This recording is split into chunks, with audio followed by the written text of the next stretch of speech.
Sapa, hini-hini lang na may tamang react-react lang. What's in, what's hot, what's pop, luwang kapop!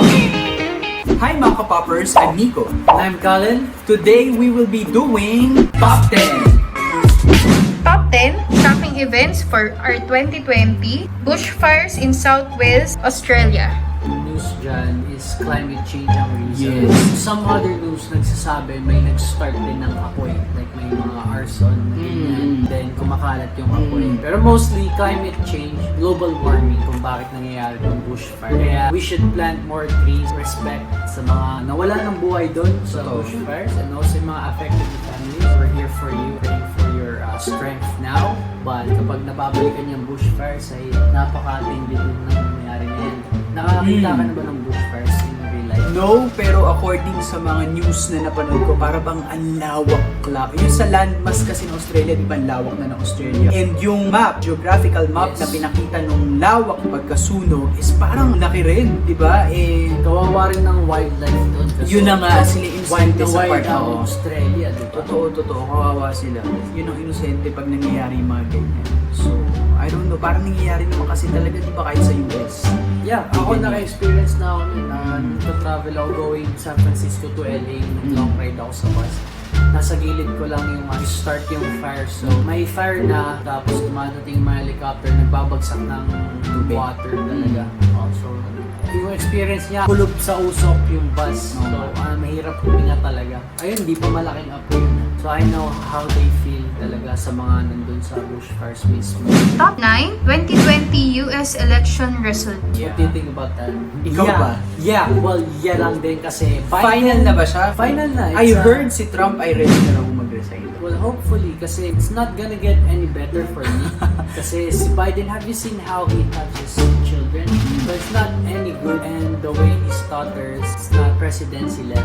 He stutters siya, and I think he's too old to become a president. So, But you like then, Trump over Biden? well, people have no choice. They want Trump out of the Yeah, country. oo nga, tama. Out of the seat of Mm. White House. So, binoto nila si Biden.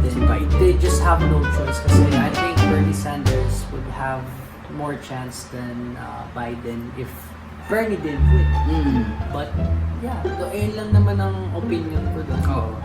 I don't think it's gonna get any better. But we will see. This 2021, we're just hoping for the best for Yes. America and the relationships that they will have in the future with every country, such as Philippines. America is so powerful, no? It's like pag election nila, talagang buong mundo nakatutok kung sino magiging presidente nila, Lahat. no? Ganun ka-powerful ang Ganun America. sila ang influence talaga nila ever since. Top 8 Taal volcano eruption. Yan ang parang nagsimula ng lahat ng pangyayari dito sa Pilipinas kasi kakasimula pa lang ng taon. Then parang alam mo yun, the Taal volcano was not active for a very, very long time. Diba? Yes. Tapos bigla siyang nagpakita ng ganyan. Parang it is something strange. Kaya dapat talaga hindi rin ina-underestimate ng tao ang kahit anong maliit kasi malakas pumutok. Yun na nga. Napaka-delikado. Tumira sa paligid ng Taal volcano. Yeah, sabi nila nga parang puputok daw ulit before this year ends. There are predictions pero sana wag naman yan. Top 7 Chadwick Boseman death. Yan, Wakanda forever, Black Panther. Panther forever. I know. Sobra ako apektado niyan kasi I'm a fan of Marvel Cinematic Universe. So alam mo talaga yung mga... Nakakalungkot lang na hindi na siya magpapatuloy sa Black Panther 2. And- Sana nga hindi iba eh. Like, hindi siya palitan. I-continue na lang yung story niya with his sister. Pwede. Diba? Si Shuri. Pero ang napakagaling ni Chadwick kasi Mm. matagal na pala siyang may sakit but he's still Yun nga eh. performing, he's still making movies. Na- Imagine, di ba pag nagsushoot ka, sobrang nakaka-drink. Totoo. Puro action pa, action movies. Tapos may sakit ka na. Yun nga eh. So, huge respect kay Chadwick. R.I.P. Chadwick forever. Top 6 Italy's worst lockdown experience. Ayan, sobra. The worst. Mm. It is the worst experience. Sa lahat nung kaputukan ng pandemic at nag-lockdown na sa iba't ibang bansa, talagang Italy ang parang, alam mo yun, ang kumuha ng malaking number. Sila yung nag-struggle sa hospitals na parang may mga nakakonfine na sa labas, di Ang ba? ano kasi sa Italy, ang culture nila is malalakas talaga sila mag-smoke. Tapos maraming matanda. Kaya, and in-underestimate din ng government. Oo, ngayon nga eh. COVID. Totoo. Talaga. Hindi Kaya, nila in-expect na kumalat. ganun. They weren't ready for this pandemic. Kaya ganun ang nangyari sa Italy. But we're hoping na things Mukha namang turned okay out naman na great. ngayon, yeah. Now, Na-lesson na nila. and I don't know how to say it in Italy, but stay strong, Italy. Top 5, ABS-CBN shutdown. Ayan ito, sa local, Yeah. dito sa Philippines, ito ang isa sa gumimbal din sa mga Sa mga tao, sa mga kapamilya fans. Pamilya, Oo. yes. Ito ang balita na to, maraming naapektuhan and sinasabi nila dito, totoo ba na nawalan ng freedom of speech Mm. ang Pilipinas ngayon dahil Oo. tinarget mismo to ng government Oo. dahil sa mga issues nila with payments. Tama ba? Taxes, and the system itself inside. Well, May pagkabayas, gano'n. yun ang mga sinasabi, pero syempre, part of the story. Pero kasi, they will also look on the employees na nawalan na Yun nga, ng napakaraming trabaho. employees Oo. ang naghanap To ngayon ng think trabaho. So, na ABS ang largest network ng Pilipinas, tas biglang, di ba, pinasara ng ganun lang. Pero So, ito ang nalaman ko rin some provinces, ang talagang mga channels lang nila is, ang nakapag-provide lang nun is ABS-CBN. Kaya siguro may mga nagsasabi rin Oo. na nabawasan na ng freedom or natatanggal ang freedom of speech sa pag-shutdown ng ABS-CBN. Yeah. Kasi ngayon, wala nang mabalitaan ng mga nasa malalayong lugar. Oo. Kasi yun lang ang available. But on the other hand, since digital age naman na tayo, you can cope up with the internet, Yes. diba? Kung may connection ka naman. Pero not everyone can have kasi nasa malalayong provinces. So, Sabagay, all they have is mga radio, sa bagay, ganyan. TV, local TV. Oo, tapos nakikinood sa isang Oo. bahay na may TV.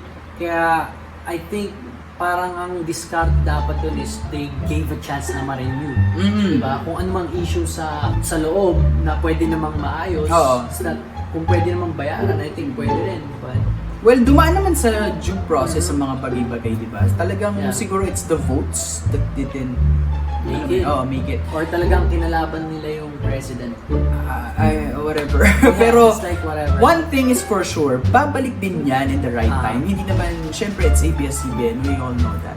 Yeah, you have the right to have opinions, whether it's better. You can say that to a president because we're not dictatorship. Yeah. So, freedom of speech. Yes. Top 4, strong earthquakes in Mindanao. Ayan.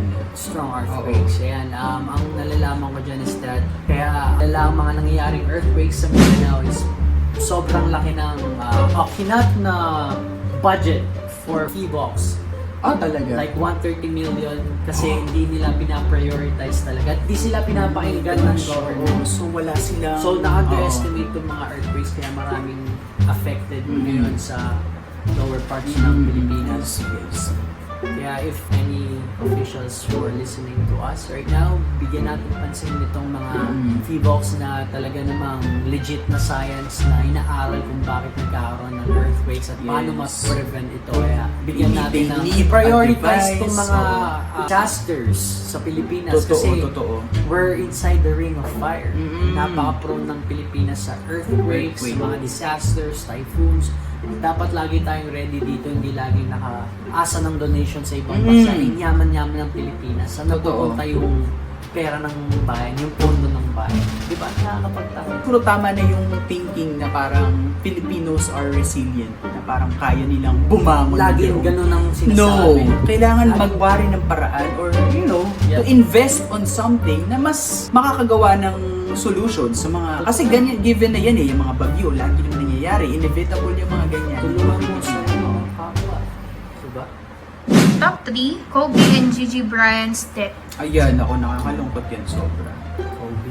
Kobe is an iconic NBA. Totoo yan. Laging nagkakaroon sa school. Kobe, fade away. Oo, di ba yung mga moves niya talagang tumatak yan. Kaya nagulat talaga ang lahat ng Oo. namatay. Ang pinaka-worst pa nun is kasama pa yung anak niya. Yun na nga, sobrang Gian innocent, is so very young. innocent and sweet pala na bata. Like, Napakalambing na anak. deserve na ganun ng Oo nga, yun nga ending eh, nila. tragic. But, Si Chadwick Boseman namatay siya because of illness. So Cancer. that's okay. Parang mas madali pang not matanggap. really okay, but yeah, it's more na Oo. ma-accept natin kasi Oo nga, yun nga eh. walang pinipili ang sakit. Pero ito Totoo. kasi Parang ito talaga, parang napaka-drastic. out of na, nowhere nangyari siya. Ang pupuntahan pa naman ni Kobe noon is volunteer na mga children. Hindi ganyan. nga eh. Tapos ganyan pa yung nangyari. Nakita ba yung ano nila? There are no further, Yun nga parang yun din, the wake. always like, choppers burning and then wala nang further balita kasi respect the privacy of the family. Family. Huwag na ipakita yung remains. But there's always other explanation to some things pero they don't put in public. So, yeah. Rest in peace, Kobe and Leanne. Top 2, Typhoon, Rolly, and Ulysses. Ayan, recent na nangyari. The last time, dito lang sa Pasig, the last time na nagbaha dito sa barangay namin was Ondoy. Ondoy. 2009? Nakabutan ko yan. 2009, di ba? Yes, Mm. 2009. Nandito pa ako. Oo, so nangyari siya, muntik na magbaha ulit ng ganung level. Nitong sa nakaraang Ulysses, Typhoon Ulysses. So that means, ang tindi ng bagyo. Napatindi, Matinding napakarami bagyo. na nawala at pamilya nasira ang mga bahay, Yun nga mga eh. hayop na namatay. Marami talagang nawala dito sa bagyo na to. Kaya ang solusyon talaga dito is prevention talaga at tamang preparedness. O Kasi ang bagyong Ulysses ay na-under, ano ba tawag dito, na-take advantage ng mga taga Manila na parang, ay hindi, it's just another typhoon na dadaan lang yan. Ganun. tigilan Oo. na natin yung pagsabi na sanay na ang Filipinos Oo. sa mga bagyo. Kaya naman, Ang totoo, hindi naman talaga. laging sinisilid yung ibang pondo. Dapat ibigay yun lahat sa mga nangangailangan kasi Tama. hindi mo naman madadala yung pera na yan pag namatay eh. At saan ka ba pupunta pag namatay ka kung madumi ang iyong konsensya, di ba? Kaya Especially ibigay sa nararapat na mga tao na naubusan ng kabuhayan. Walang makain. Ang dami ng bagyo sa amin, binahagan tuhod. Ang daming hindi nakapunta sa ulo. Totoo. Diba? Maraming kailangan ayusin sa Pilipinas eh. Hindi naman dapat ganito ka-tragic lagi yung nangyayari. May bagyo. Sanay na tayo dyan. Mas maganda sana sabihin may bagyo. Ready kami dyan. Oo nga, tama. Diba? Ang ganda nun. And for our last and the biggest news of all, COVID-19 pandemic. Ayan, ito ang talagang bumago ng 360 sa buhay nating lahat. Sa lahat. And part na to ng history, di ba? Na parang someday kung tumanda tayo, makikwento natin to sa mga anak natin na ganito nangyari. Oo. Pag sinabing 2020, The pandemic, oo.